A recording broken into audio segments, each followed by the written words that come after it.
Hello, friends. It's Maundy Thursday. I want to share with you what Peter has to say about that Last Supper the disciples shared with Jesus. The meal that night was really not that special. During our 3 years together on the road, we ate most meals together. I do remember that we were all feeling pretty good about ourselves because last Sunday we had a wild ride into Jerusalem. Jesus asked us to go find a young donkey for him, which we did, of course, because we always do what he asks of us. It was awesome, the reception he got. What a crowd. They were so excited. They treated him like a king. I think people have finally figured out what I knew all along, that he's the real deal. Jesus is the one who's going to make the difference in their miserable lives, the one we've all been waiting for, the one my grandparents were waiting for. But after last week, with all the people shouting, I thought to myself, I did the right thing in following this guy all over creation for these past 3 years. I knew all along he was the one.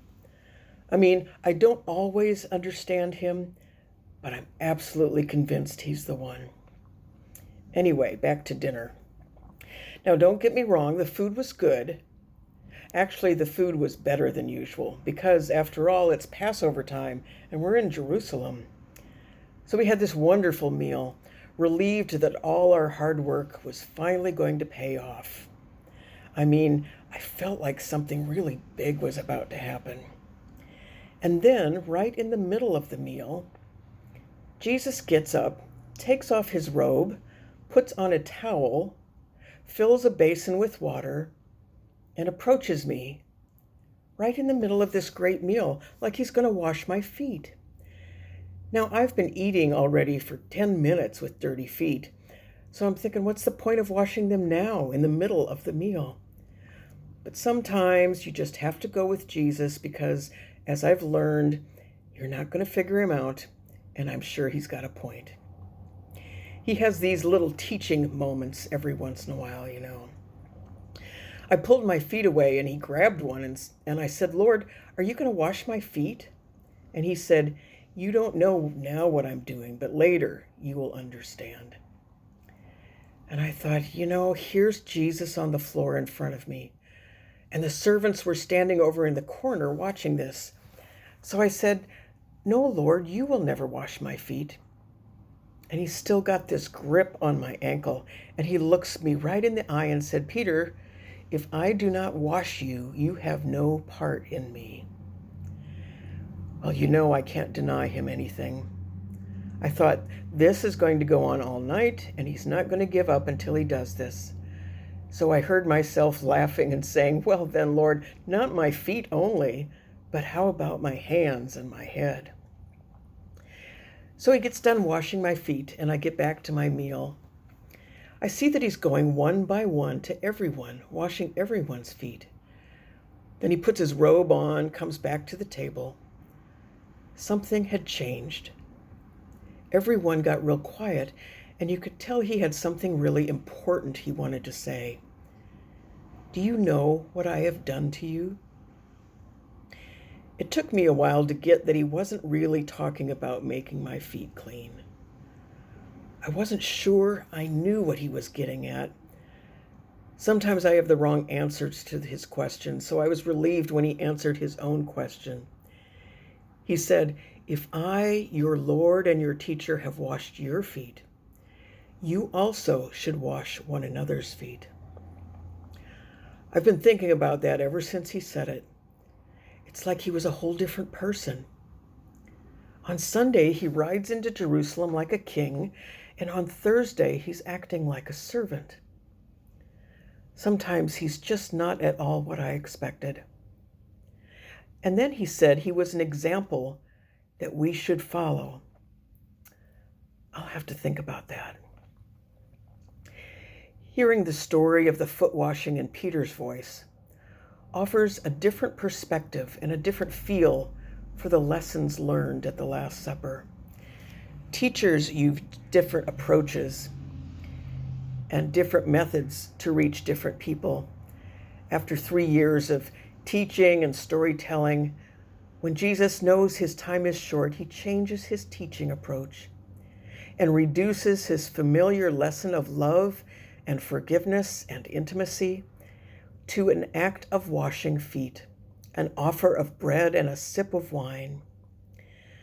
Tonight, the scriptures tell us Jesus knows his hour has come, the hour in which action challenges words, in which relationship is teased from rhetoric, in which love is put on trial. On this last night, his final evening of teaching those who need so desperately to be taught, the night of his final meal with those who are so hungry for nurture and intimacy, Jesus demonstrates how love is to look and feel and taste. He offers object lessons of self-offering, demonstrated in the sharing of himself in service, the sharing of himself in bread and wine.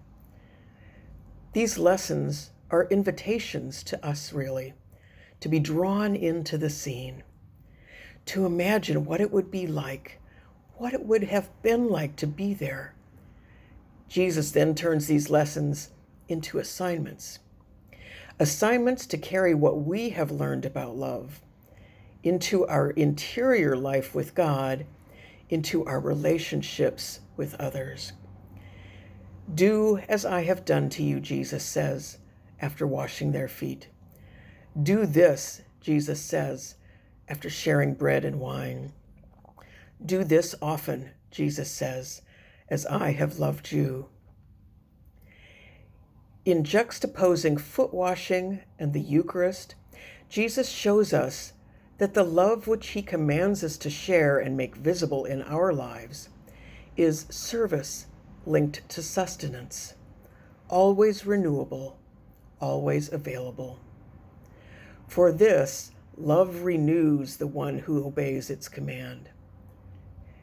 After Jesus ends his first object lesson, that of foot washing, and he returns to the table, he checks in with the disciples to make sure the lesson has been learned.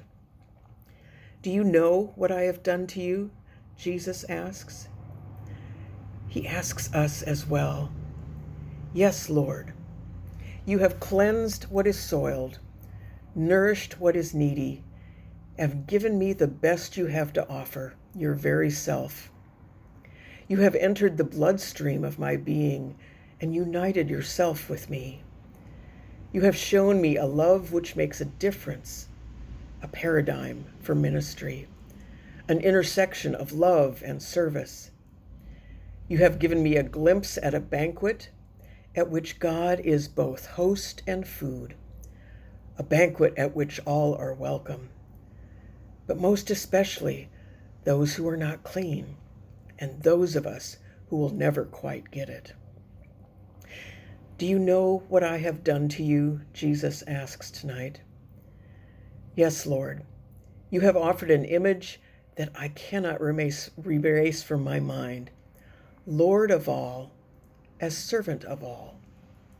You have prepared a meal I continually long for, bread and wine, which becomes love in my life. You have challenged my image of God, wherever it may be today, and replaced it with humble service and a gentle but fierce desire for a relationship with me. Yes, Lord, you have fed me the bread of angels, more than enough for the journey in the desert of my life. You have called me out of the land I have always known to a new land where all are welcome, all are fed, all are loved. Do you know what I've done to you? Jesus asks us tonight. No, Lord. On so many levels, if I'm truthful, the answer is no, not really. But I believe my assignment was to do, not to know. So I will come, I will listen to your words, and I will drink your wine and eat your bread. I will hold on to your promise to be there in bread and wine, in word and example, in the embrace of faithful friends, and I will continue my journey, newly cleansed, newly nourished, newly prepared to shape my life with your lessons of love.